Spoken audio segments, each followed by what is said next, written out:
Baik, Assalamualaikum warahmatullahi wabarakatuh. Perkenalkan, nama saya Hafiz Pratama Iqbar Hidayat, NIM 2019-1090-1055. Di sini saya akan menjelaskan mengenai soal dari teknik tenaga elektrik tentang 3 soal, yakni ada tentang motor sinkron, motor induksi, dan motor DC shunt.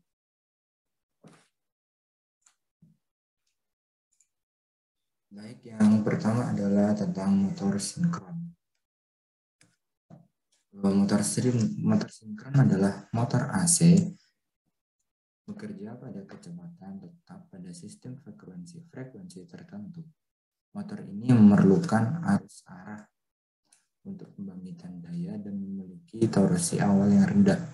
Dan oleh karena itu, motor sinkron cocok untuk penggunaan awal dengan beban rendah seperti kompresor udara, perubahan frekuensi, dan generator motor.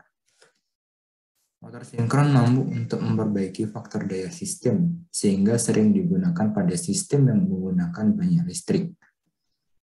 Komponen utama motor sinkron adalah yang pertama rotor.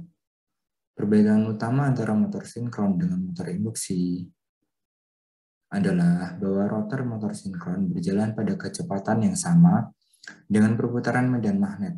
Hal ini memungkinkan sebab medan magnet rotor tidak lagi terinduksi. Rotor memiliki magnet permanen atau arus DC excited yang dipaksa untuk mengunci pada posisi tertentu apabila dihadapkan dengan medan magnet lainnya. Kemudian komponen kedua adalah stator, di mana stator adalah menghasilkan medan magnet berputar yang sebanding dengan frekuensi yang dipasok. Untuk harga di pasaran, kurang lebih harga motor sinkron sekitar 100.000 ke atas. Bisa dibeli di marketplace di pasar-pasar ada ataupun di online shop. Selanjutnya adalah prinsip kerja motor sinkron. Prinsip kerja motor AC sinkron pada motor sinkron yang pertama adalah suplai listrik bolak-balik AC membangkitkan fluksi medan putar stator BS dan suplai listrik searah DC membangkitkan medan rotor. Rotor berputar karena terjadi interaksi tarik-menarik antar medan putar stator dan medan rotor. Namun, dikarenakan tidak adanya torque start pada rotor, maka motor sinkron membutuhkan prime mover yang memutar rotor sehingga kecepatan sinkron akan terjadi coupling antar medan putar stator dan medan rotor. Sebuah motor sinkron dapat dinyalakan oleh sebuah motor DC pada satu sumbu. Ketika motor mencapai kecepatan sinkron, arus AC diberikan kepada belitan stator. Motor DC saat ini berfungsi sebagai generator DC dan memberikan eksistensi medan DC kepada rotor. Beban sekarang boleh diberikan kepada motor sinkron. Motor sinkron sering dinyalakan dengan menggunakan belitan sangkar tupai atau squirrel cage yang dipasang di hadapan kutub rotor. Motor kemudian dinyalakan seperti halnya motor induksi hingga mencapai 95% kecepatan sinkron. Saat mana arus searah diberikan dan motor mencapai sinkronisasi, torsi yang diperlukan untuk menarik motor hingga mencapai sinkronisasi disebut pull-in torsi. Ini adalah sesi pengerjaan soal yang sudah saya kerjakan dari soal yang diberikan Bapaknya. Baik, yang pertama adalah akan mencari sebuah di sini dicari nomor 1, tentukan arus jangkar, faktor daya, dan ada sudut daya dan daya mekanik yang dihasilkan. Kemudian jawabannya adalah yang faktor daya ini ada di IA sama dengan VT sudut 0 dikurangi EF sudut per ZS sama dengan 907 sudut 108 di per 5,56 di sudut 81 per 7 derajat. Hasilnya adalah 1631 sudut 36,3 derajat ampere. Jadi untuk arus jangkarnya adalah 100 63,1 ampere dengan PF-nya yakni cos 36,3 derajat. Pengerjaan pertama adalah kita mencari VT yakni 3,3 di per akar 3 karena ini adalah 3 fasa dari motor sinkronnya.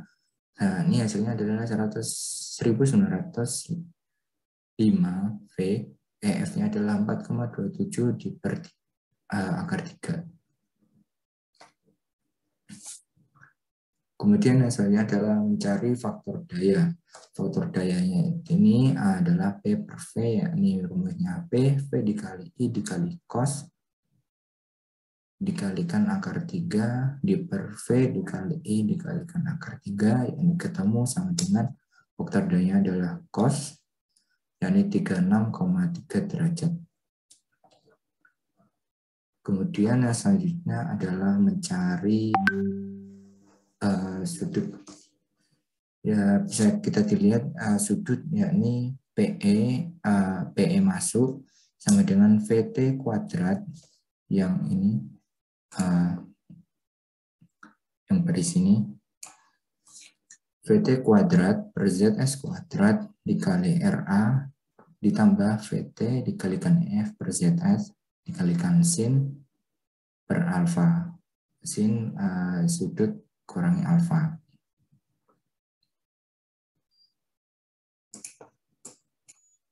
Terus yakni pengerjaannya adalah 250 dikalikan 10 pangkat 3 dikurung dikalikan 5,06 di per 1905 sama dengan 1905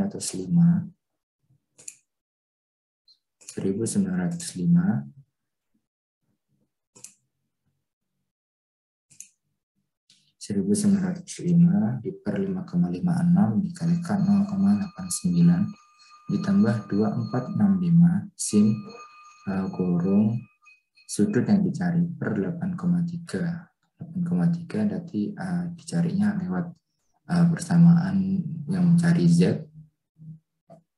Kemudian sudutnya ditemukan adalah 18,95.